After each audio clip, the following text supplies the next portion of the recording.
হামিদ তো বাসা থেকে বাড়ি হতো না যদি না ওয়াকার গ্রিন সিগন্যাল দিত। ওয়াকারের শক্তিতে ওই হারকুলিয়াস হয়ে গেছে, আর প্রফেসর ইউনূস সরকার সেটা ঠেকাইতে পারে না।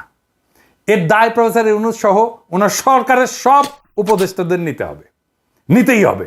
রাষ্ট্রের সরকার সবচেয়ে বড় রাজনৈতিক ইনস্টিটিউট। আপনার উপদেষ্টারা সব কয়টা অরাজনীতিক, রাজনীতির কিছুই বুঝেন না, বুঝেন না আপনারা, কিন্তু ভাব দুচানির বেলায় আম্বিয়া সব কয়টা। তাই রাজনীতিটা করিচ্ছে ওয়াকার। আপনারা তো রাজনীতি করবেন না, পণ করিছেন রাজনীতি করবেন না, বুঝবেনও না। পাবলিকের ডলা খাইতে না চাইলে ড্যামেজ কন্ট্রোলের জন্য আজকে হাসিনার সব কয়টা প্রধান নির্বাচন কমিশনারকে গ্রেপ্তার করেন, আর জনগণের কাছে মাপ চান হাত জোড় কইরা যে আমরা ভাল শুন, মাপ কইরা দেন।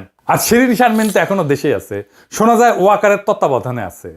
ওরে ধরেন না কেন? হাসিনা রেজিমে তো সে থার্ড মোস্ট ইম্পর্টেন্ট পার্সন ছিল, নাকি ওয়াকারের জিম্মায় আছে জন্য 7 খুন মাপ?